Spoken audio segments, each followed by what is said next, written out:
Deux chiffres heurtent immédiatement le regard. L'un décrit un pays longtemps classé parmi les plus pauvres, l'autre signale pourtant 10 projets nationaux lancés en 3 ans.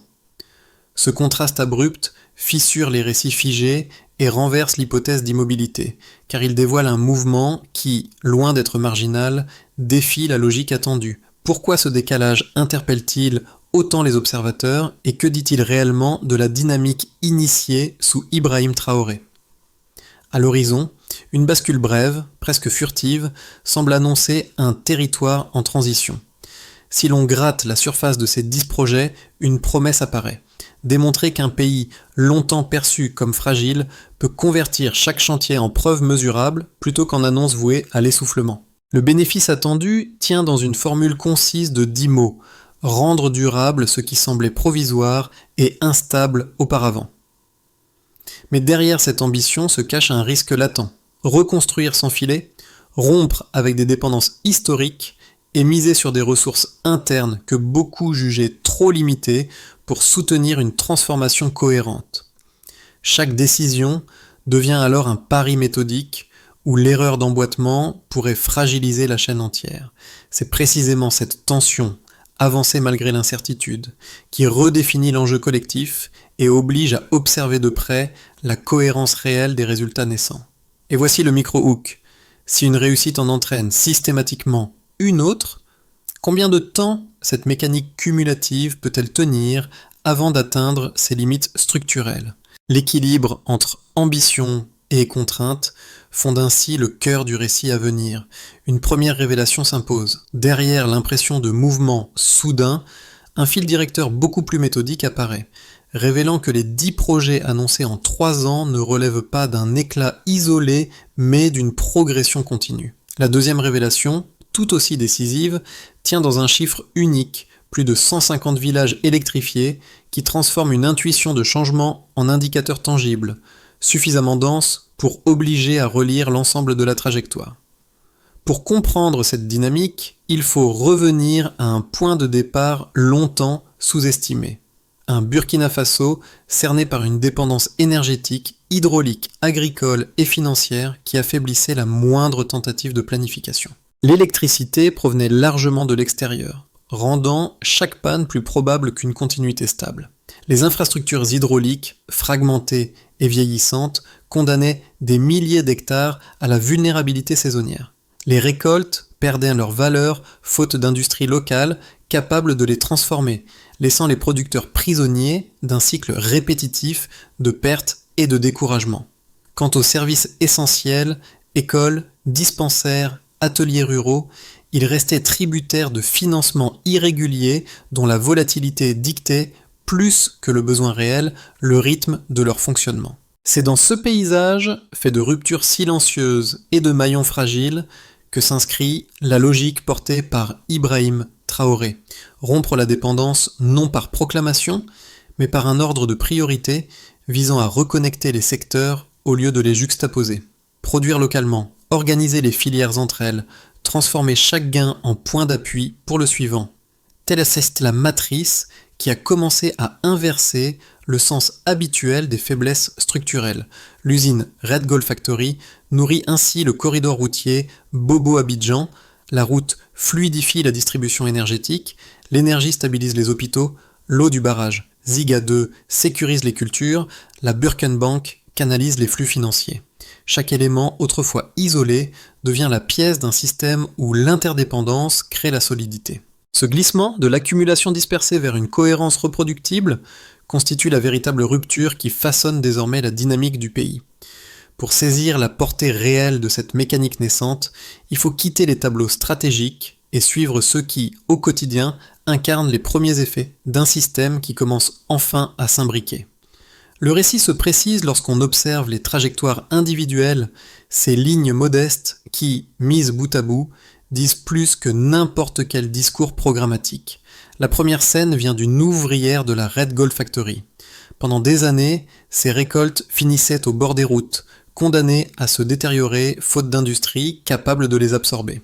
Aujourd'hui, sa routine change, elle transforme localement ce qui autrefois se perdait, et ce geste, en apparence simple, corrige une dépréciation prolongée. Dans son atelier, la valeur n'est plus importée. Elle est produite sur place, tangible, mesurable, presque palpable. La deuxième scène se déroule dans un village récemment électrifié. Un instituteur y raconte comment la lumière a rallongé les heures d'études et réorganisé la vie collective. Les cours du soir reprennent, les familles respirent sans craindre une coupure imprévisible et les élèves découvrent un temps d'apprentissage plus stable.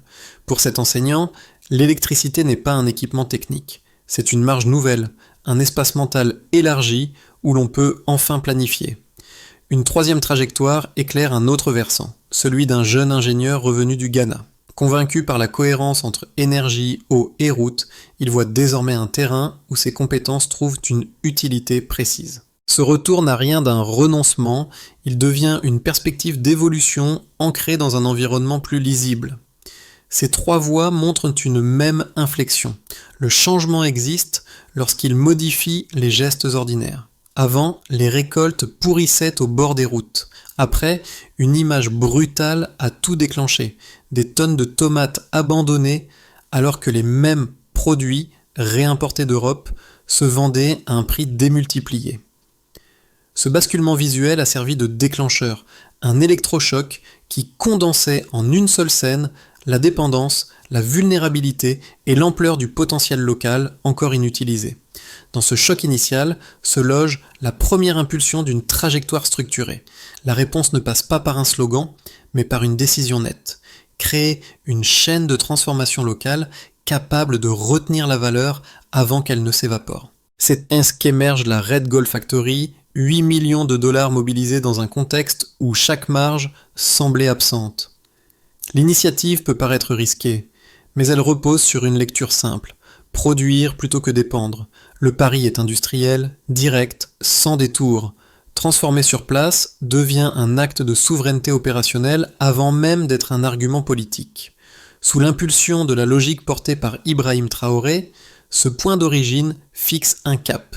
Corriger un symbole d'humiliation par un dispositif capable de créer des effets en chaîne. Produire ne suffit pas. Il faut faire circuler. Les routes existantes, héritées de circuits anciens, n'étaient plus capables de soutenir un flux autonome. D'où le lancement du corridor routier Bobo-Abidjan, 120 millions de dollars engagés pour ouvrir une artère réelle, pas une simple voie théorique. Le pays se retrouve face à une alternative sèche. Rester enclavé ou s'ouvrir. La route devient une structure respiratoire, un canal qui relie les zones productives à leurs débouchés, qui relie les villages aux centres économiques, qui relie l'effort industriel à la distribution tangible. Dans cette montée en intensité, chaque maillon renforce le précédent. L'infrastructure pose ensuite les conditions d'un troisième moteur, la lumière. Avec le projet Yellen, plus de 150 villages s'illuminent. 300 000 habitants quittent la dépendance aux lampes de poche et aux générateurs instables. La nuit cesse d'être une limite. Les écoles rouvrent leurs cours du soir. Les hôpitaux reprennent les soins nocturnes. Les commerces prolongent leurs heures d'ouverture.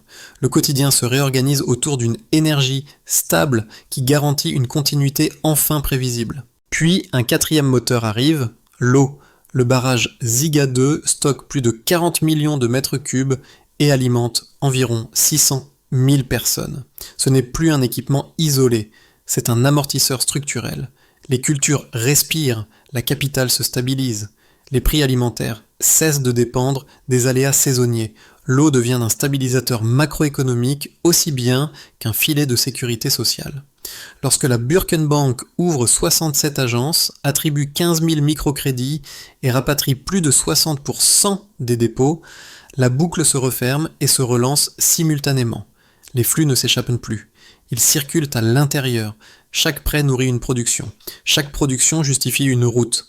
Chaque route renforce l'énergie. Chaque énergie stabilise les services. Puis ces services reforment les compétences qui réinvestissent en la boucle. L'économie cesse d'être un réceptacle passif. Elle devient une mécanique ascendante. Cette séquence, une impulsion, un point culminant, une onde de choc, marque l'entrée dans une dynamique où rien n'avance seul et où tout s'entraîne. Au départ, moins de 15% des villages disposaient d'une électricité stable. Aujourd'hui, le taux dépasse 80%, un delta qui modifie profondément les conditions mêmes de la planification locale. Ce passage d'une rareté chronique à une disponibilité élargie ne décrit pas seulement une amélioration technique, il restructure la manière dont un territoire peut prévoir, répartir et stabiliser son rythme social. Ce premier indicateur, souvent perçu comme strictement énergétique, touche en réalité à la totalité des maillons dépendants de la continuité. Quand une école bénéficie d'un éclairage fiable, elle peut rétablir ses cours du soir et allonger l'horizon scolaire. Lorsqu'un dispensaire cesse d'utiliser des lampes de poche, il reprend les soins nocturnes sans craindre l'interruption qui menaçait les gestes les plus simples. Une boutique qui ouvre jusqu'à 22 heures crée des micro-revenus qui irriguent tout un village et cimentent une petite économie locale autrefois fragmentée. L'énergie fonctionne alors comme une architecture de stabilité plus que comme une simple commodité. Le deuxième indicateur quantifiable se situe dans l'eau. Le barrage Ziga 2 stocke plus de 40 millions de mètres cubes, un apport qui sécurise l'alimentation en eau d'environ 600 000 personnes. Cette réserve, loin d'être un chiffre abstrait, réduit la dépendance saisonnière, stabilise les marchés alimentaires et permet aux cultures de survivre aux fluctuations climatiques qui mettaient régulièrement en échec les producteurs ruraux. L'eau devient un amortisseur silencieux, un socle logistique qui soutient aussi bien l'agriculture que la croissance urbaine. Dans un pays soumis à des variations climatiques extrêmes, disposer d'un tel volume signifie pouvoir planifier au lieu de simplement réagir. Le troisième indicateur relève de la finance, un domaine où la transformation est souvent moins visible, mais tout aussi structurante. La Burkenbank a ouvert 67 agences, attribué plus de 15 000 microcrédits et rapatrié plus de 60% des dépôts nationaux. Ces trois éléments interprétés conjointement dessinent un renversement profond. L'argent ne s'échappe plus systématiquement vers l'extérieur, il circule dans les circuits internes. Chaque microcrédit soutient une activité productive, chaque activité nourrit une filière, chaque filière renforce la demande en infrastructures qui, à leur tour, améliorent la stabilité économique. La finance cesse d'être un réceptacle passif, elle devient une colonne vertébrale opérationnelle. Pris isolément, ces trois chiffres pourraient passer pour de simples progrès sectoriels. Pris ensemble, ils forment une ossature mesurable dont la cohérence produit un effet cumulatif. Plus d'électricité stimule la production locale, une production accrue augmente la demande en transport. La demande en transport renforce l'exigence d'une énergie plus stable. Une énergie stabilisée attire ingénieurs, techniciens et investissements. Ces compétences renforcent en l'agriculture que l'eau garantit. L'agriculture nourrit l'industrie qui justifie les infrastructures et la finance soutient l'ensemble de la boucle. Le système s'auto-entretient, non par miracle, mais par alignement progressif des leviers critiques. La force de la méthode soutenue par Ibrahim Traoré tient précisément dans cette capacité à transformer des données brutes en dynamiques reproductibles. Ce ne sont pas les valeurs initiales qui comptent, mais les écarts créés, les deltas, car ils indiquent la vitesse de structuration plutôt que l'étendue brute de l'effort. Lorsque l'énergie, l'eau et la finance avancent ensemble, leurs effets cessent d'être additionnés. Ils se multiplient. Le territoire passe alors d'une économie fragmentée à un système où les gains sectoriels deviennent des moteurs communs. Dans cette progression, la donnée n'est pas un tableau figé, elle devient un mouvement continu. Les défenseurs de la trajectoire actuelle soulignent d'abord un argument central, la stabilité sociale retrouvée. Contrairement aux prédictions de fragmentation avancées par plusieurs observateurs extérieurs, les campagnes continuent de produire, les écoles rurales rouvrent en horaires étendus et les marchés locaux se stabilisent grâce à l'alignement progressif entre énergie, eau et infrastructure. Cette continuité, rare dans un contexte régional parfois secoué, est interprétée comme la preuve qu'un cadre cohérent émerge à partir d'initiatives jusque-là perçues comme dispersées. Pour ses partisans, cette solidité modeste mais régulière constitue un socle crédible, d'autant plus que les services essentiels ne dépendent plus exclusivement d'interventions externes irrégulières. Un second argument structure la position de ceux qui soutiennent la méthode en cours, la reconquête interne des flux économiques. Plus de 60% des dépôts reviennent vers le circuit national, les microcrédits irriguent les zones rurales et les unités productives locales gagnent en autonomie. Cette reconcentration financière est présentée comme une rupture majeure. car elle inverse un mouvement ancien où l'argent quittait régulièrement le territoire au lieu de renforcer ses propres filières. Pour les tenants de cette vision, cette dynamique prouve qu'un modèle d'autonomisation peut émerger sans s'appuyer sur des capitaux massifs venus de l'extérieur. La thèse opposée ne manque pourtant pas de substance. Plusieurs analystes mettent l'accent sur un coût diplomatique qu'ils jugent préoccupant. La diminution de l'aide extérieure, réduite de moitié, pèse sur certains programmes régionaux et fragilise des partenariats historiquement structurants. À leurs yeux, s'émanciper trop vite peut exposer le pays à des pressions qui dépassent sa capacité de réponse.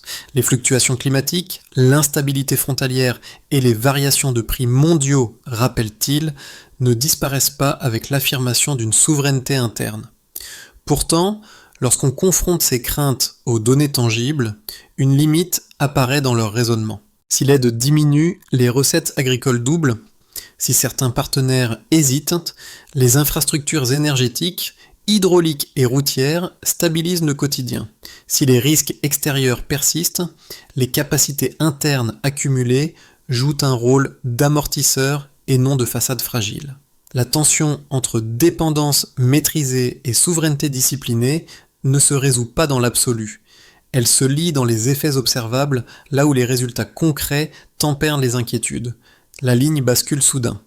Ce point médian n'est pas un sommet triomphal, mais un seuil où la cohérence des projets cesse d'être théorique pour devenir visible dans les pratiques les plus ordinaires. On le perçoit d'abord dans les villages du Sahel, longtemps plongés dans une obscurité qui imposait un rythme immobile. La lumière locale, installée et entretenue par des techniciens du cru, réorganise en silence la manière dont les communautés vivent à leurs soirées. Ce changement paraît discret, presque anodin, mais il réécrit l'ordre des responsabilités. L'énergie ne descend plus d'un centre lointain, elle circule depuis ceux qui l'utilisent, la réparent, la maîtrisent. Le déplacement est profond, ce ne sont plus les bailleurs extérieurs qui déterminent la continuité, mais la capacité interne accumulée depuis l'amorce des projets portés sous Ibrahim Traoré. La souveraineté cesse alors d'être un slogan polémique. Elle devient une routine, un enchaînement de gestes, transmis de village en village, de techniciens en apprentis, de foyers en ateliers. L'infrastructure n'apparaît plus comme un bloc imposé, elle agit comme un levier collectif que chacun s'approprie. Cette appropriation silencieuse constitue le véritable reveal du midpoint. La transformation n'est plus verticale, elle devient horizontale, diffuse, reproductible. Les effets réels de la dynamique engagée sous Ibrahim Traoré ne se mesurent pas seulement dans les chiffres, mais dans la manière dont 4 cercles distincts réorganisent leur quotidien et leur horizon.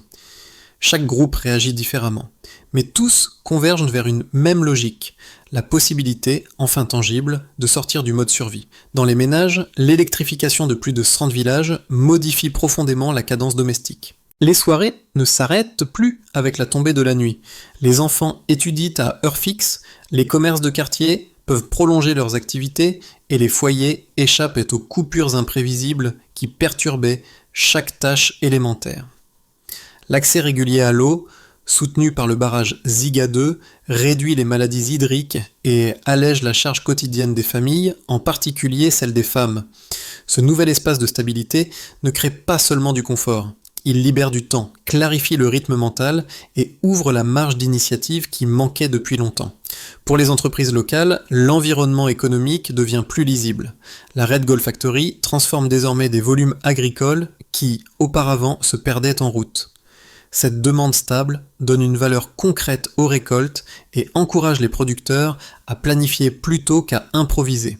Les 67 agences de la Birkenbank, appuyées par plus de 15 000 microcrédits, permettent à des ateliers, coopératives et petites unités de service d'émerger dans des zones autrefois stagnantes.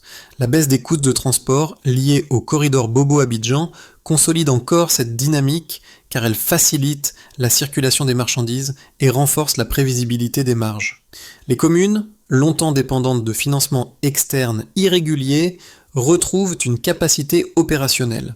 L'énergie stabilise les dispensaires ruraux, l'eau sécurise les marchés alimentaires et la finance locale facilite la mise en œuvre de projets territoriaux jusque-là en suspens. Les écoles de brousse rouvrent en horaires élargis. Les hôpitaux reprennent les soins nocturnes. Les administrations locales, mieux équipées, peuvent soutenir une partie de leur propre développement. Cette décentralisation fonctionnelle marque un tournant. L'État ne porte plus seul la charge de la capacité nationale, car les collectivités deviennent des relais efficaces. Dans le voisinage régional, la transformation burkinabé agit comme un signal inédit. Des délégations du Mali, du Niger ou de la Guinée observent les résultats obtenus par l'interconnexion entre énergie, eau et infrastructures, cherchant des points de reproduction pour leur propre corridor. Les exportations issues de la Red Gold Factory vers plusieurs pays sahéliens renforcent cette attractivité, car elles illustrent une capacité nouvelle à structurer des échanges non plus par la dépendance, mais par l'efficacité. Ainsi se dessine une recomposition discrète des alliances régionales, moins centrée sur les discours, davantage ancrée dans les performances observables. À travers ces 4 angles, une conclusion se précise. L'impact n'est pas linéaire, il est diffus, cumulatif et déjà perceptible dans les gestes quotidiens. Les prochains mois ne forment pas un couloir prévisible, mais un espace où la capacité à absorber les chocs comptera davantage que leur intensité. Cette période de 6 à 12 mois dessine 3 trajectoires crédibles, chacune dépendante du maintien de la cohérence structurelle entre énergie, eau, route et finances. Dans cette option, les 10 projets actuels poursuivent leur montée en puissance à un rythme modéré mais régulier. L'énergie solaire se stabilise progressivement, le barrage Ziga 2 fonctionne à un régime constant et la Burkenbank consolide sa digitalisation. La croissance se maintient autour de 5%, portée par la production locale et par l'extension progressive des corridors commerciaux. Ce scénario repose sur une exigence budgétaire stricte et une continuité administrative suffisante pour éviter les ruptures internes. Il n'offre pas d'accélération spectaculaire. Il garantit toutefois un socle robuste à partir duquel les améliorations successives peuvent s'emboîter. Ici, les pays voisins, Mali, Niger, Guinée, renforcent leurs corridors conjoints et créent un bloc sahélien plus intégré. Les investissements locaux augmentent, la production agricole double dans certaines zones et la pauvreté recule sous les 25%. La Red Gold Factory étend ses débouchés, l'énergie soutient des ateliers nouvellement créés et l'eau stabilise des régions autrefois vulnérables. Le Burkina Faso devient alors un pôle d'autodéveloppement régional capable de structurer une partie des échanges par l'offre plutôt que par la demande extérieure. Ce scénario exige une collaboration régionale soutenue et une capacité interne à absorber un afflux de projets simultanés. Dans cette projection, certains marchés se ferment, l'aide extérieure diminue davantage et la croissance retombe autour de 2%. Les fluctuations régionales et les contraintes commerciales testent la résilience du modèle, tandis que le climat ajoute des stress supplémentaires. Pourtant, les infrastructures énergétiques, hydrauliques et routières atténuent la portée des chocs. Les services essentiels continuent de fonctionner et l'agriculture se maintient. La trajectoire ne s'effondre pas, elle se ralentit et se réorganise selon les capacités de résistance existantes. Recommandation de pensée, raisonner non en termes d'euphorie ou de pessimisme, mais en termes de capacité d'absorption, car c'est elle qui déterminera la solidité réelle des avancées au-delà des variations à court terme. Les transformations en cours ne prennent pleinement sens que lorsqu'on les observe à l'échelle humaine, là où les avancées techniques deviennent des changements vécus. Elles traversent 3 cercles distincts, famille, jeunes actifs, diaspora, chacun portant une attente différente, mais tous reliés par une même question. Que signifie concrètement une amélioration durable du quotidien? Chez les familles, la lumière stable modifie d'abord le rapport au soir. Les enfants révisent sans incertitude. Les commerces de quartier prolongent leur activité et les foyers respirent sans la crainte des coupures imprévisibles.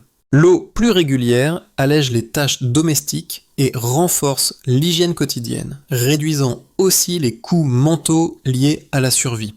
Un geste simple, comme partager une information fiable ou encourager l'école du quartier, peut consolider cet élan collectif sans effort démesuré.